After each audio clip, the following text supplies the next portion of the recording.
Hello everyone, সবাই কেমন আছো? আশা করি সবাই ভালো আছো। আজকে চলে এসেছি আবারও একটা প্রত্যেক দিনের মতো নতুন একটা ব্লগ নিয়ে। তো আজকের ব্লগটা হবে আমি একটু সকালবেলা একটু মাঠের দিকে ভ্রমণ করতে এসেছি। তো দেখো চারিদিকে গাছপালাটা কত সুন্দর লাগছে। একটা বুবু আমাকে ডেকেছে, বলে আয় মাঠের দিকে কপি খাসতে আয়। তা আমরা সেই হিসেবে যাচ্ছি মাঠের দিকে। এইসব কপি টপি এইসব দেখতে পাচ্ছি, ওই কপির দিকে আমরা কপি আনতে যাবো।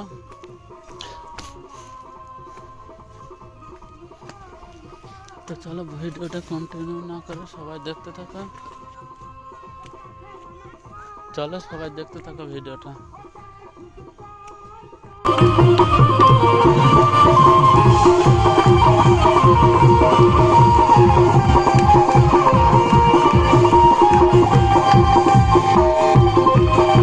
তো গাইজ ভিডিওটা আর কন্টিনিউ করতে পারলাম না, কারণ মাঠে আমার বুবু ছিল। বুবু বলেছিল যে আমি ক্যামেরার সামনে যাব না, তুই আমাকে ভিডিও নিবি না। তো ওই জন্য আর ক্যামেরাটা ব্লক করতে পারিনি,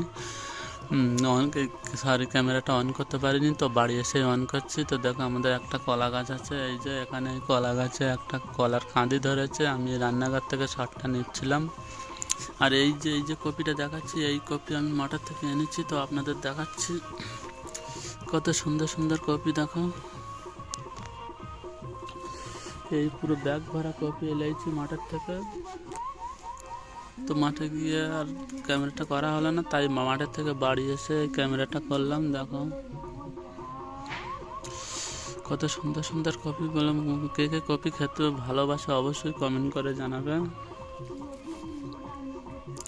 দেখো গাইস কত সুন্দর সুন্দর কপি। এই কপি যদি বড় বড় মাছ দিয়ে রান্না করা হয় তো কেমন লাগবে অবশ্যই সেটা কমেন্ট করে জানিও। তো আমাদের এই ভাজার জন্য অল্প কিছু এই বটি দিয়ে কুটে নিয়ে যাচ্ছে। আর এখানে কটা রাখা আছে, কটা কুটুম আসবে, তো তাদের জন্য আর কি কপি দিয়ে আর ইলিশ মাছ দিয়ে রান্না করা হবে। তো ভিডিওটি আর বেশি বাড়াবো না। তো কেমন লেগেছে আমাদের এই ভিডিওটা অবশ্যই লাইক কমেন্ট শেয়ার করে জানাবেন এবং আমাদের চ্যানেলের সাথে থাকবেন। এই ছোট্ট ছোট্ট ব্লগগুলি আপনাদের উপহার দিচ্ছি। তো দেখো আমাদের এই পাশে একটা পুকুর আছে। এই পুকুর থেকেই মাছটা ধরবো। এই পুকুর থেকেই মাছটা ধরে আর কি এই কপি দিয়ে রান্না করা হবে। কি সুন্দর লাগছে দেখতে পাচ্ছ কপিগুলো। কে কে কপি খেতে ভালোবাসো অবশ্যই কমেন্ট করে জানাবেন। তো ভিডিওটি আর বেশি বাড়াবো না, অবশ্যই লাইক কমেন্ট শেয়ার করে আমাদের চ্যানেলের সাথে থাকবেন।